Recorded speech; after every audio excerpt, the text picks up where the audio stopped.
14 नवंबर को इस्लामाबाद ही में सरबराही इजलास होगा। कराची में मकामी होटल के अंदर मोहतरमा मरियम नवाज साहिबा, उनके शौहर जनाब कैप्टन सफदर साहब के साथ जो वाक़या पेश आया, उसके किसी किस्म की अभी तक रिपोर्ट सामने नहीं आ रही।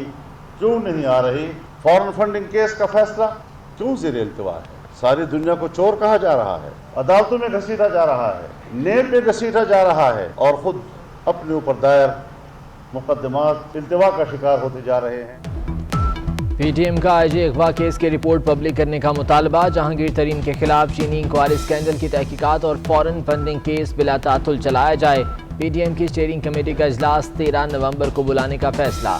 तमाम पार्टीज मुश्तरका मिसाक के लिए अपनी अपनी तजावीज़ पेश करेंगी। 14 नवंबर को सरबराही इजलास तलब।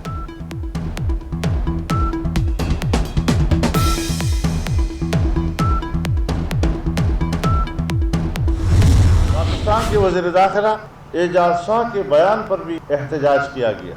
फिर मुस्लिम लीग को धमकी दी है कि अगर वो इस रविश पे जाएगी तो फिर उनके लोग भी कत्ल किए जाएंगे। अगर कोई भी दूसरा हादसा होता है या पीडीएम के जलसों में कोई वाक़या होता है तो फिर हमें तहकीक की ज़रूरत नहीं होगी। हमें उसमें जुर्म करने वाली शख्सियात का पता चल गया है, यही उनके अंदर के लिए जिम्मेदार होंगे। ये कोई मसला नहीं है हमारे नजदीक, ये सतह नहीं है हमारी जहां हम बैठे हुए हैं, इसकी सतह बुलंद है और बुलंद सतह पर बात हो रही है। सरबराह पीटीएम मौलाना फजलुर रहमान कहते हैं, हमारे लिए किसी का नाम लेना या ना लेना मसला नहीं, हम इदारों का एहतराम करते हैं। हमारा असल हदफ हकीकी आईनी और जमहूरी निज़ाम की बहाली है। पीटीएम इजलास के बाद मीडिया ब्रीफिंग। बोले, आईजी सिंध के अगवा के मामले का क्या हुआ? वज़ीर दाखिला की धमकी का क्या मतलब है? कोई दूसरा हादसा हुआ तो इसके जिम्मेदार हुक्मरान होंगे।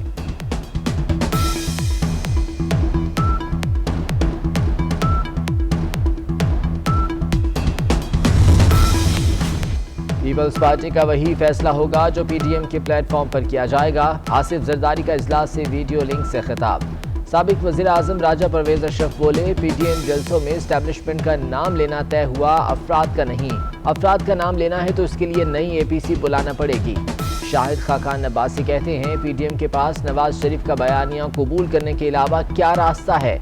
सियासी जमातें पीछे रह गई हैं, अवाम आगे निकल गए हैं।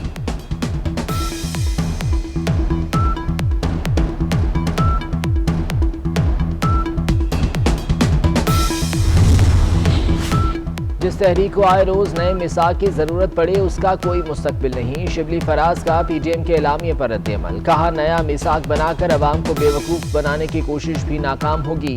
अपोजिशन को मालूम नहीं करना क्या है, सिर्फ अंधेरे में तीर चला रही है।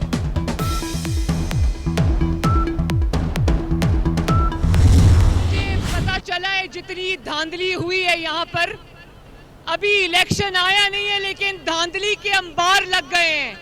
लेकिन याद रखना दियामिर के मेरे भाइयों, अगर शेर खड़ा हो जाए तो गीदड़ सब दौड़ जाएंगे इंशाअल्लाह। और सुना है कि यहाँ से मुस्लिम लीग नून के कुछ उम्मीदवार लोटे हो गए। मरीम नवाज हुकूमत के खिलाफ फ्रंट फुट पर। कहा, इमरान खान की जाली हुकूमत के दिन गिने जा चुके। जब शेर खड़ा हो जाए तो गीदड़ सब दौड़ जाएंगे। एक वजीर ने नून लीग हुकूमत में फायदा उठाए, अब लोटा बन गया।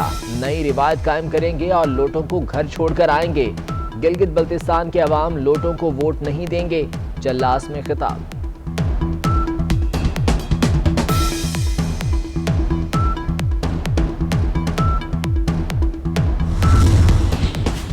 सिर्फ दो जमातें नहीं, सब हमारे पेज पर आ गए। बिलावल भुट्टो कहते हैं, सब इस बात पर आ गए कि गिलगित बल्तिस्तान को सूबा देना पड़ेगा।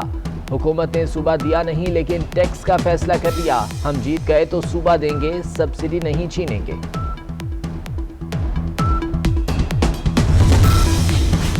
अली अमीन गंडापुर ने सियासी मुखालिफिन के खिलाफ एक और बयान दाग दिया। कहा, नवाज शरीफ और आसिफ जरदारी के झंडे लेकर फिरने वाले भी गद्दार हैं।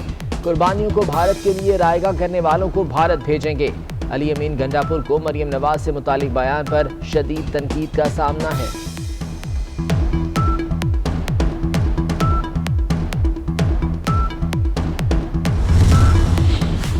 ट्रंप के चले जाने के बाद अब इमरान खान के जाने का इंतजार है। तहरीक इंसाफ ने मुल्क का बेड़ा गर्क कर दिया। अमीर जमात इस्लामी सिराजुल हक कहते हैं, झूठ का मुकाबला हो तो इमरान खान जीत जाएंगे, मौका मिला तो सब करप्ट लोगों को जेलों में डालेंगे। बुनेर में जलसे से खिताब।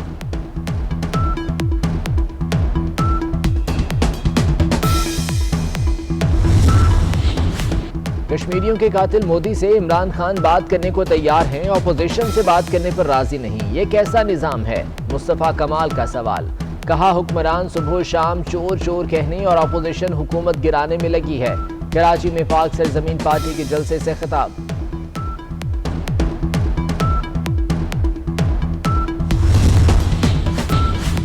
सस्ते इतवार बाजारों में महंगी अशिया, अवाम कीमतें सुनकर हक्का बक्का रह गए। अदरक 600 रुपए किलो, टमाटर 150 रुपए किलो में फरोख्त किया जाने लगा। आलू 90 रुपए फी किलो तक फरोख्त।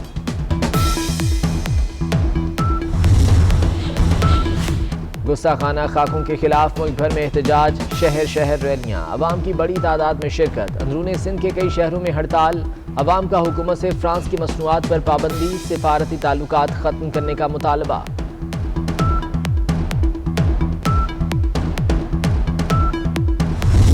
अवाम 71 रोज से अपना सबसे पसंदीदा चैनल और हकायक पर मबनी खबरें देखने से महरूम। 24 न्यूज की बंदिश के खिलाफ मुल्क भर में सहाफियों का एहतजाज।